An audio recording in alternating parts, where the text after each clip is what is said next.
tema que eu queria trabalhar é a caminho da cura. Como que esse aleijado e os seus 4 amigos chegaram à cura daquele que era amigo. É interessante que Jesus ele estava voltando da Gadária e estava chegando em Cafarnaum. O texto se dá em Cafarnaum. Cafarnaum, ele foi a cidade, uma base de Jesus, era a base de Jesus. Jesus foi criado em Nazaré e em algum momento da história, se a gente olhar em outros evangelhos, não no evangelho de Marcos que a gente acabou de ler, mas o contexto periférico, porque esse texto ele se repete nos outros evangelhos sinóticos também, que é Mateus, Lucas e o João não. E se a gente olhar em o contexto antecedente, a gente vai ver que Jesus Cristo ele tinha sido expulso de Nazaré. E ele fez de Cafarnaum a sua base de proclamação, a sua base ministerial. E Jesus ele foi saindo para fazer o seu ministério. Depois de um período grande de oração, como diz em Lucas 5, versículo 17, a Bíblia fala que o poder de Deus estava sobre ele para curar. E Jesus chegou em Nazaré, e quando chegou em Nazaré foi para sua casa.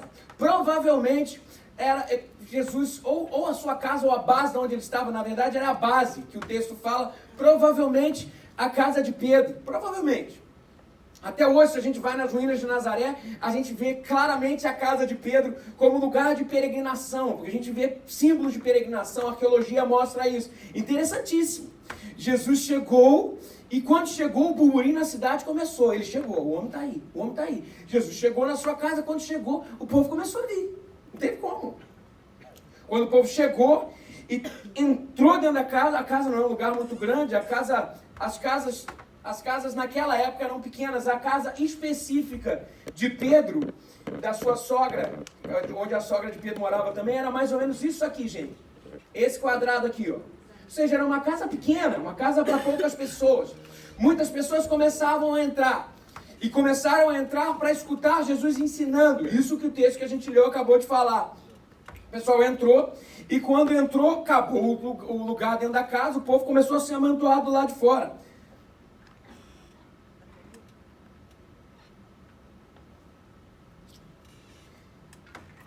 Aí, alguns amigos que tinham um paralítico, e eu quero frisar isso, notaram que Jesus tinha chegado e provavelmente mobilizaram as coisas para ir até Jesus. Chegando lá, olharam, viram que estava cheio de gente. Como é que a gente vai entrar aí? Pensaram, sei lá, pela janela, vamos buscar um espacinho na janela. Não tem condição e tudo mais. O teto das casas era feito mais ou menos de um barro amassado para fazer a laje. E por cima eles colocavam folhas para cobrir. E eles tiveram uma ideia inusitada. A ideia inusitada foi, vamos levar o nosso amigo, subir com ele, amarrar as macas, botaram a corda, vamos subir com ele para o telhado.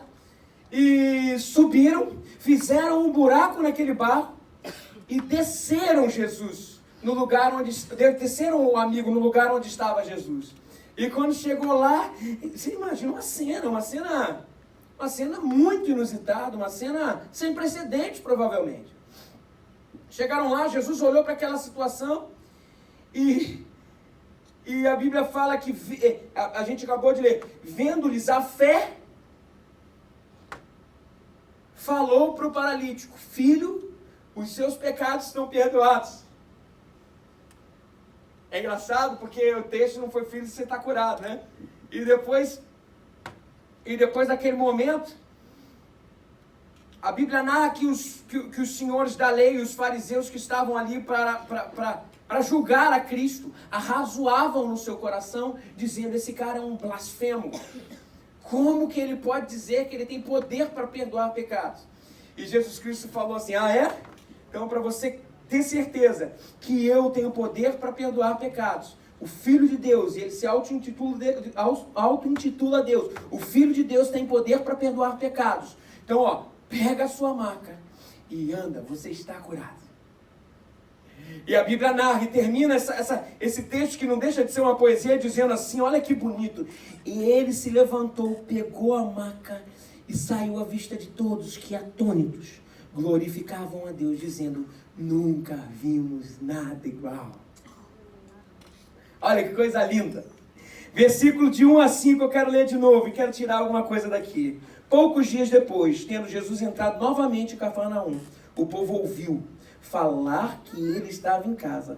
Então muita gente se reuniu ali, de forma que não havia lugar nem junto à porta, e eles pregavam a palavra. Vieram alguns homens trazendo um paralítico, alguns amigos, trazendo seu amigo, carregado por 4 deles. Não podendo levá-lo até Jesus por causa da multidão, removeram parte da cobertura do lugar onde Jesus estava e pela abertura do teto baixaram a maca em que estavam deitado o paralítico. Vendo a fé que eles tinham, Jesus disse ao paralítico, filho, os seus pecados estão perdoados.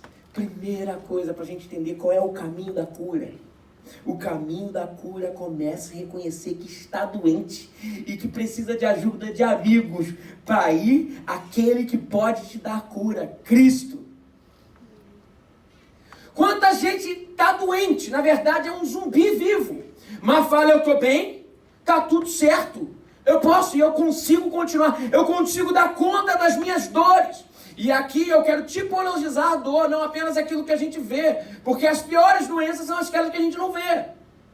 E daí tem um dito popular que diz que, como é que é, de maluco e não sei o quê, todo mundo tem um pouquinho, né? De médico e louco, é isso? De médico e louco? Aí, Henrique, de médico e louco todo mundo tem um pouco.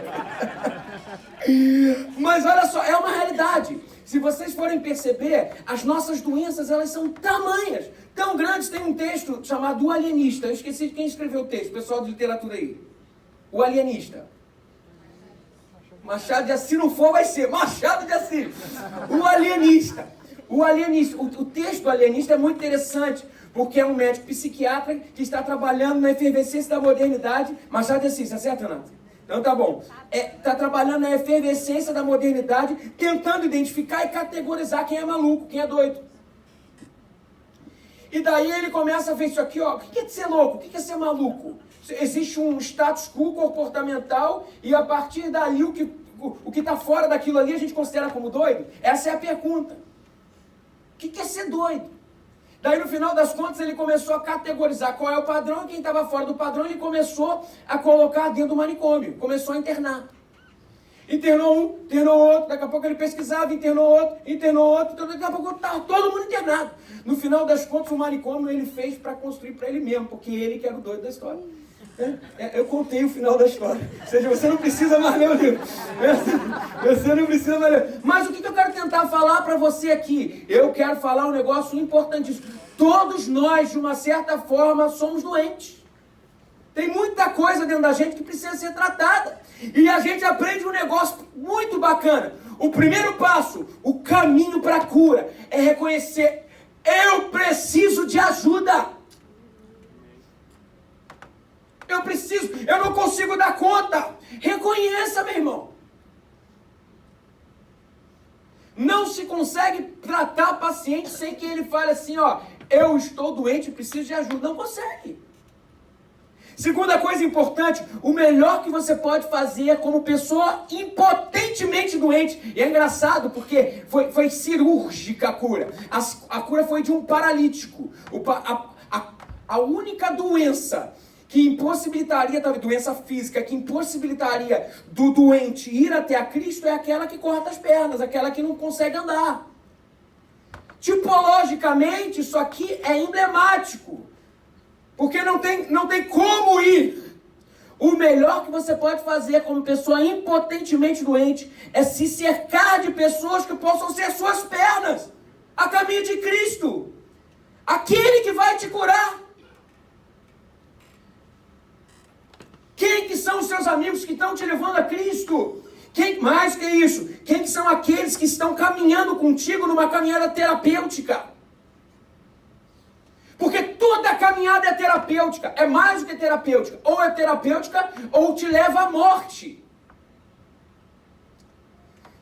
É difícil estar do lado de gente que fala que sabe tudo, não é? Não sei se isso acontece com vocês. Você fala um negócio para a pessoa fala assim, não, mas isso aí é assim, assim, assim, assim. O cara tem resposta para tudo, meu irmão. O cara tem resposta para tudo. Não tem um negócio assim, tipo, cara, não é verdade, isso aí eu não sei, cara. Desculpa, errei nesse negócio. É tão gostoso escutar uma pessoa falando, pô, errei. É gostoso falar também que errou, né? Porque tem gente que só gosta de... Errou. É gostoso. Essa troca é boa, sabe por quê? Gente, sabe por quê? Porque a gente encontra a resposta na comunidade. A gente encontra a resposta nas relações que são terapêuticas e nos levam a Cristo. A minha filha, ela me ensina muito em relação a isso. A Helena, ela tem uma personalidade assim. A Helena, a coisa mais legal da Helena é que ela é muito boa em se relacionar. Quem conhece a Helena sabe, ela é um docinho de pessoa. Muito boa. Ela ganha a gente no olhar, no beijinho, te amo, pai, aquele negócio todo. Ela ganha a gente assim. Mas a Helena, ela assim, a ênfase maior dela é essa. Mas ela sabe que tem coisa que ela precisa. Por exemplo, você vai perguntar para a Helena, quanto que é 10 mais 3? Daí ela fica pensando. O André já chega e já fala assim, meu sobrinho, é 13. Ele já chega, a Helena fica para morrer com o André, para morrer, eu tô direto. É 13. Ele fica para morrer. A Helena, mas é interessante porque a Helena sabe que para algumas coisas ela precisa de ajuda, senão ela vai mal. Todo dia eu acordo e ela fala, pai, vamos estudar. Você estuda comigo? E é impressionante. Glória a Deus, né? Pai, glória a Deus. Que permaneça assim, né? Mas isso eu achei muito legal da parte dela, porque ela fez uma leitura que ela precisa estudar. Senão ela vai mal nas provas. Ela fez uma leitura que ela precisava recorrer a alguém para curar aquilo que ela não podia dar conta. Meu querido, quando que você vai parar de ir sozinho tentar resolver as soluções da sua vida? Quando? Outra coisa, a pergunta que eu te faço é, você consegue identificar as suas doenças? Você consegue identificar quais são as suas mazelas que te paralisam de continuar indo em direção a Cristo, em direção aos desafios da vida? Número 2 que eu tenho que te perguntar, porque não tem jeito, meu irmão, de alguma forma, todo mundo é um pouquinho paralítico. A gente precisa de alguém para nos levar para algum lugar. Quem são os seus amigos? Os seus amigos, eles têm te levado a Cristo? Os seus amigos têm te levado para onde?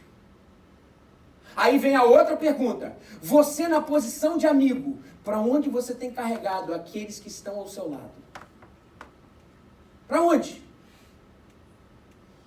Que tipo de amigo vocês estão sendo? E o que a gente aprende com os amigos? Primeiro, lembra dos amigos?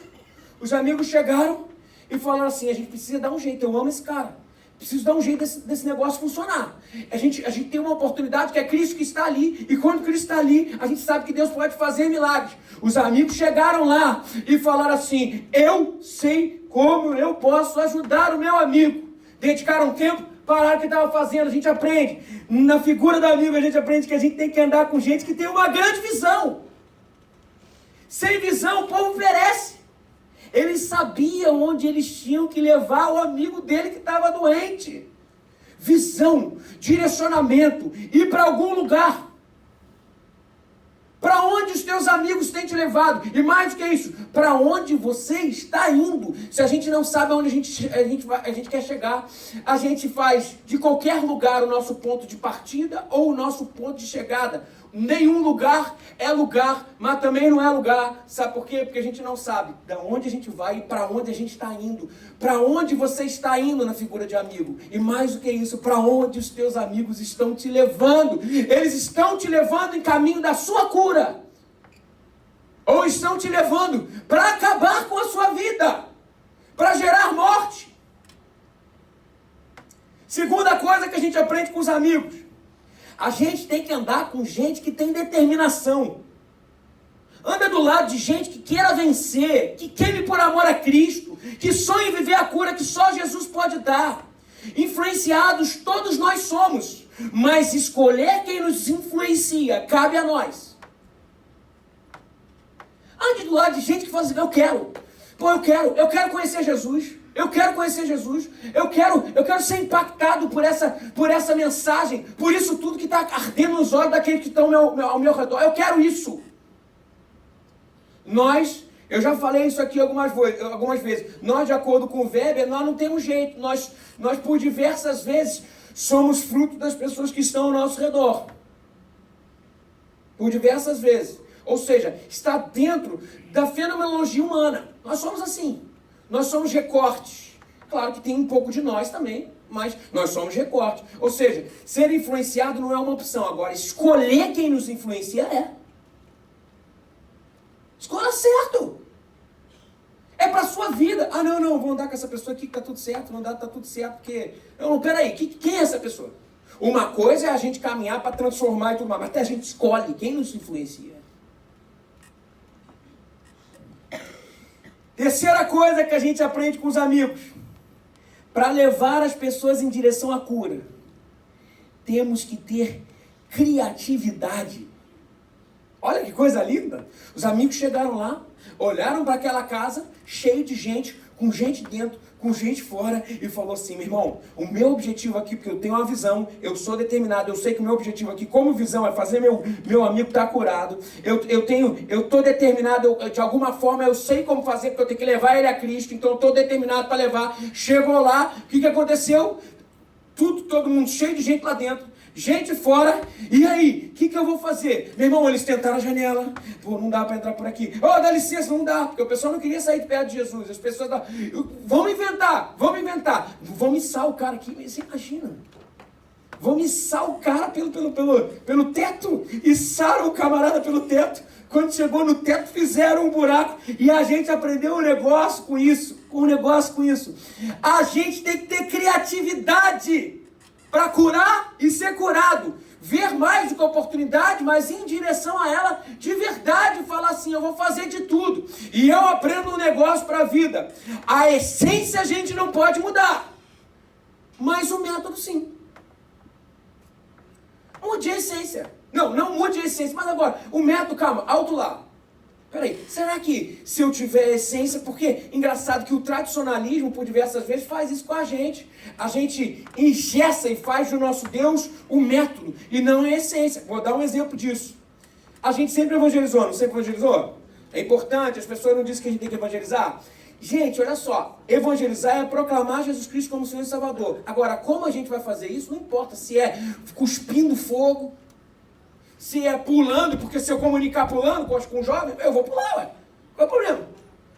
Irmão, o que Paulo falou? Eu fiz de assim para ganhar os tal, eu fiz de assim para ganhar, eu fiz de louco para ganhar um louco, eu fiz para ganhar um pouquinho mais. Paulo falou isso. E por diversas vezes a gente cria ídolos e elege ídolos que são literalmente boca, mas não falam. É gente que faz do modelo o próprio Deus. Por exemplo, a gente tem uma grande oportunidade, o Casa de Paz. O Casa de Paz é uma oportunidade incrível para a gente evangelizar. É tão lindo, gente. Quem já participou sabe. É tipo um jogo que a gente faz com as pessoas. A gente vai receber um material e capacitação para isso. A gente vai lá, faz aquele momento, as pessoas vêm, eles ganham uns símbolos que são uma chavinha para cada semana. E a gente ora com a família. E hoje a gente viu um testemunho. Igual esse testemunho aí tem um monte. Meu querido, problematize na sua vida o método e entenda que nós vivemos de essências. Essências. Quais são as essências que fazem vocês vestirem de acordo com a cultura e com a ocasião o lugar onde você quer chegar?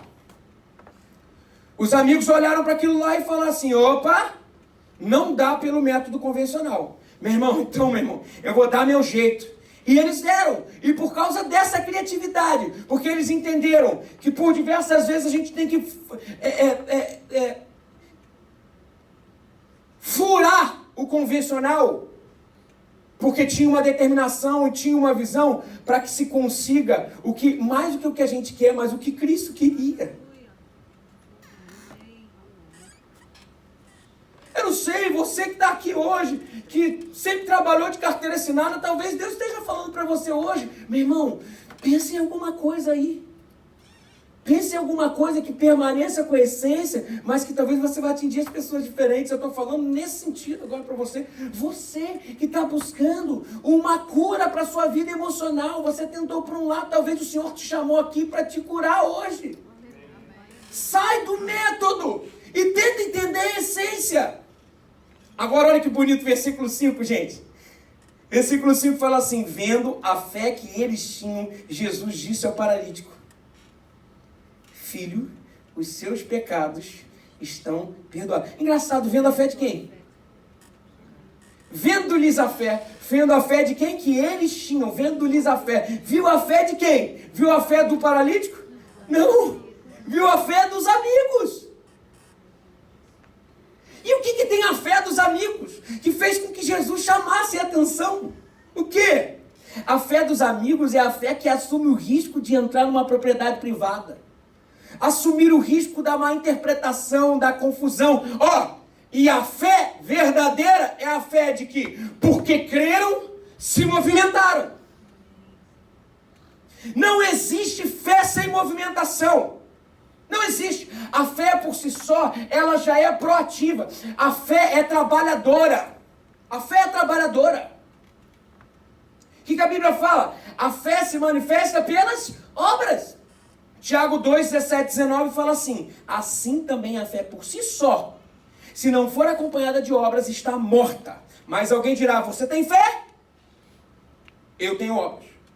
Mostre-me a sua fé sem obras, e eu lhe mostrarei a minha fé pelas obras. Você crê que existe um só Deus? Muito bem. Olha, vou frisar isso aqui. Até os demônios creem e tremem.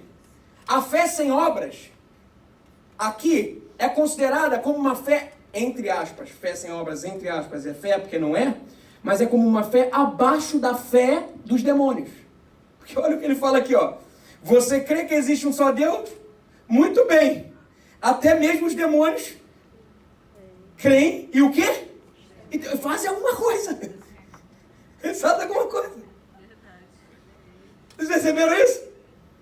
Uma fé que não é trabalhadora, uma fé que não é proativa, não é fé. O caminho da cura requer e pressupõe uma fé proativa. Fé que não vê, não é fé. Ou seja, se deixe ver, é isso que o texto está falando. Se deixe ver, se coloque à disposição de Cristo. Amor que não vê não é amor.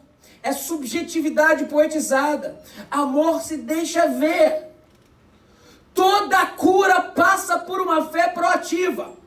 A proatividade não esconde as suas paralisias, mas se lança na exposição para ter uma sua fé contemplada, para ter cura.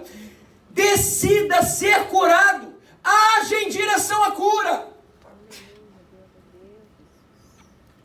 Se você, como paralítico, não tem forças nem para caminhar em fé. Agora, número 2.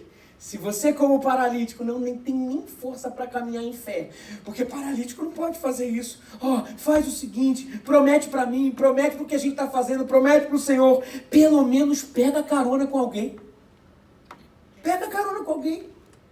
Talvez você está aqui hoje, essa manhã, porque um amigo seu identificou alguma paralisia em você e falou assim: cara, vem cá, eu quero te levar para um lugar onde você vai ser curado. Ei, essa pessoa que está do seu lado aí, hoje, pega carona na fé dela. Pega carona. Percebem? Um dos momentos mais especiais da minha vida foi um momento... Vocês lembram do Luiz Cláudio, que pregou aqui há 2 semanas? E o Luiz Cláudio, uma vez... Luiz Cláudio quase morreu. E a gente chegou lá, estava eu, o Luiz César, meu irmão, e mais um amigo. E a gente orava e o Luiz Cláudio falava assim pra gente: eu não tenho força. E esse meu amigo falou: olha, a gente vai junto com você. E o Luiz Cláudio está vivo. Esse meu amigo teve um problema sério. Sério. E eu lembro da gente chegando na casa dele, ele só chorava. De novo, eu, meu irmão e o Luiz Cláudio. E daí a gente chegou lá, e quando a gente estava conversando, buscando, não sei o que, tal, não sei o que, daqui a pouco ele falava assim, eu não tenho força, e ele chorava mesmo, ele chorava de soluçar, eu não tenho força. Daí o Scott falou assim, ei, negão, olha pra mim, você lembra uma vez que aconteceu isso? Então, vou falar pra vocês uma coisa que eu não falei naquela época, eu não tinha força pra nada, mas eu resolvi pegar a minha carona na força de vocês. E eu falo pra você hoje, só uma coisa, eu não quero que você tenha força, mas eu quero apenas que você se deixe levar pela minha força, pela minha fé. O que o Senhor pede para você hoje é isso. Talvez você está aqui e não consiga nem andar, mas Deus traz uma memória para você que tem alguém que pode andar por você.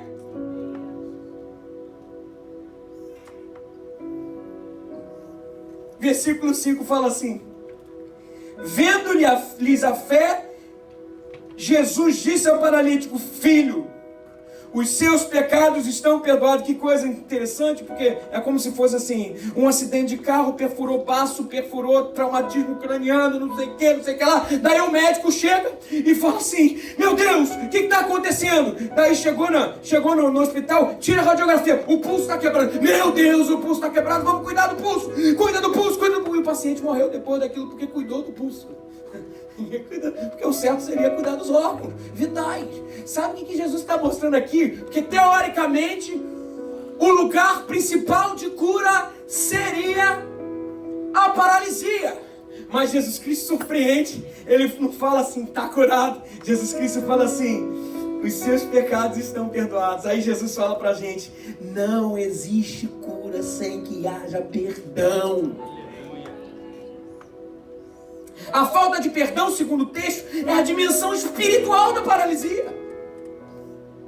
Quantos paralíticos enxergamos diariamente andando por aí? Quantos que não experimentaram o caminho da cura? E o caminho começa com a totalidade, com a integralidade do ser humano. Primeiro passo, perdão.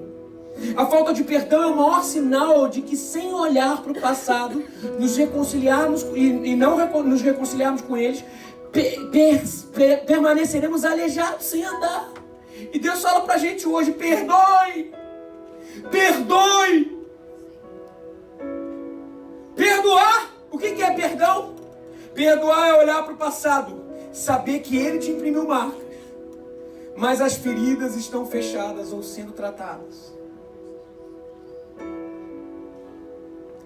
Meu irmão, perdoa o seu passado. Ei, perdoa o seu passado. Seja legal com você. Você não sabia as coisas que você sabe hoje. Perdoa. Quanta gente fica amarrada ao passado, amarrada literalmente, e não consegue olhar para o seu passado, entender que isso te construiu, mas isso não te definiu.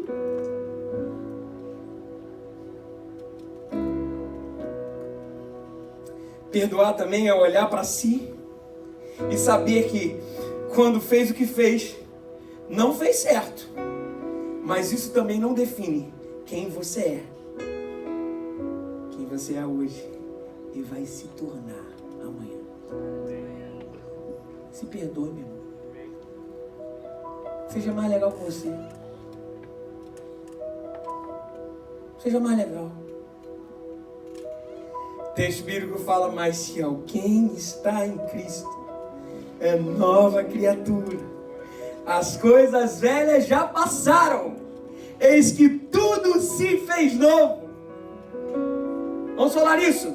Se alguém está em Cristo, é nova criatura. As coisas velhas já passaram, eis que tudo se fez novo.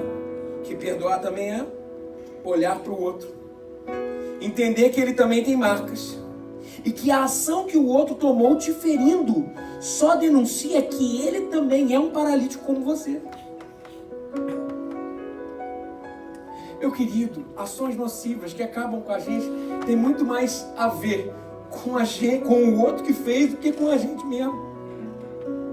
Meu irmão, tá todo mundo nessa caminhada sem perna, essa é a verdade.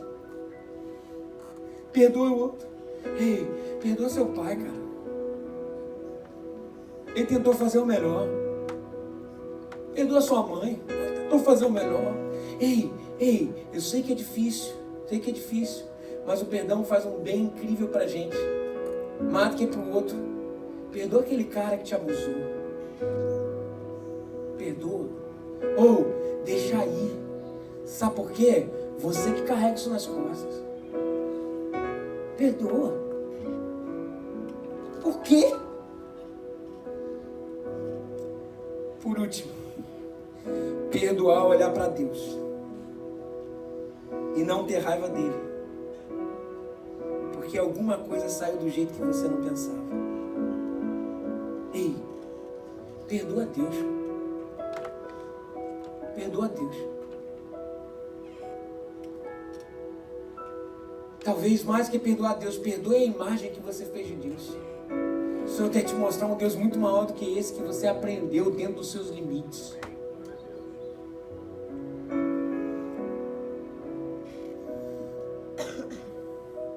Não deixe que suas paralisias da alma não te façam andar. O Senhor te fala hoje: levanta e anda.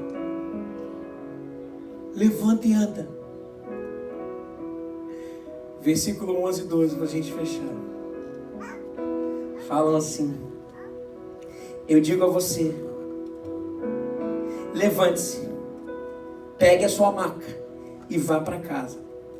Ele se levantou, pegou a maca e saiu à vista de todos, que atônitos glorificavam a Deus, dizendo: nunca vimos nada igual. Você já parou para pensar por que um paralítico que acabou de levantar tinha que pegar aquilo que era símbolo da sua paralisia e pegar? Levante, pega a sua maca e ande. E aí a Bíblia narra: ele levantou, foi para sua família e carregou a sua maca. O que a gente tem que aprender aqui? A maca são um memorial de que Cristo nos curou. Cicatrizes são um sinal de um soldado que combateu um bom combate. Não deixe o fato de levar uma maca te fazer paralítico novamente. Que ela seja apenas um memorial do que Jesus Cristo fez por você. Ele te curou. O que eu quero falar com isso? Não confunda maca com paralisia. Maca é maca, paralisia é paralisia. A maca é aquilo que você vai carregar e você vai falar assim: ó, tá vendo? O Senhor me curou. Mas de jeito nenhum aquilo pode se tornar um motivo de novo para ir cortando as suas pernas e você voltar de novo à sua paralisia. Sabe como é que o diabo faz? Isso tem acontecido e sempre acontece. O diabo é craque em fazer de memoriais uma forma da gente se paralisar novamente. Atenção. Eu aceito a Jesus e eu começo a caminhar com Cristo, e a gente se esquece de uma coisa. A gente se esquece que é inerente da caminhada. Por diversas vezes a gente tem que aprender, cair um pouquinho, se ferir um pouquinho e tudo mais. E o diabo faz assim. A primeira coisa que o diabo fala: aí, tá vendo? Tu não tinha aceitado a Cristo? E aí, o que está acontecendo com você agora? E aí, caiu de novo. E daí você fala assim: realmente esse negócio de crente não é para mim não. Meu querido, não se engane, isso é maca apenas. Esfrega na cara do diabo e fala assim: meu querido, se alguém está em Cristo, é nova criatura. As coisas velhas já passaram e tudo se fez novo. É o que o Senhor fala para você essa manhã. Não são as suas macas que vão te fazer paralisia. As macas que o Senhor te deu, porque Ele te curou, são apenas memorial para dizer assim: eu prossigo em direção ao alvo, que é a minha soberana vocação, conhecer Jesus Cristo e ser conhecido por Ele. Ei, levanta. Ei, você não é diferente de ninguém, é tudo farinha do mesmo saco. A Bíblia fala: aquele que não tem pecado é mentiroso. Ou seja, meu irmão, a gente é um constante vir a ser. A gente é um constante vir a ser. Então saiba lidar com isso, não de forma libertina, dizendo assim: se eu sou um vir a ser, então, meu irmão, eu vou levando aqui, vou fazer o que dá. Não de forma libertina, mas sabendo de um negócio que diz em 1 João capítulo 2, versículo 1: meus filhinhos, essas coisas vos escrevo para que vocês não pequem. Mas se alguém pecar, Temos um advogado para com o Pai, Jesus Cristo, o justo. Aleluia! Glória a Deus! Sim! 2 Coríntios capítulo 5, de 17 a 21. Assim que, se alguém está em Cristo, nova criatura é. As coisas velhas já passaram, eis que tudo se fez novo. E tudo isso provém de Deus, que nos reconciliou conosco por Jesus Cristo e nos deu o ministério da reconciliação. Isso é, Deus estava em Cristo reconciliando consigo o mundo, não nos imputando os seus pecados, e pôs em nós a palavra de reconciliação, de sorte que somos embaixadores da parte de Cristo. Sabe que é embaixador? É ir adiante. Por isso que existe a marca, porque a gente fala assim, tá vendo, eu fui paralítico, mas agora eu sou liberto no Senhor. Aleluia! De sorte que somos embaixadores da parte de Cristo, como se Deus por nós rogasse. Rogamo-vos, pois, da parte de Cristo, que vos reconcilieis com Deus. Aquele que não conheceu o pecado, fez pecado por nós, para que nele fôssemos feitos justiça de Deus. Que as marcas virem memoriais, mas nunca virem assombrações. Perdoados estão os teus pecados. Jesus, Ele trabalha de forma integral. Ele cura a alma, Ele cura o espírito, Ele cura o corpo. O Senhor te traz aqui não apenas para ter uma reconciliação com a sua alma, nem com uma reconciliação com um corpo, que foi um detalhe no texto, mas Ele te traz aqui para te dar nova vida em Cristo. Aleluia.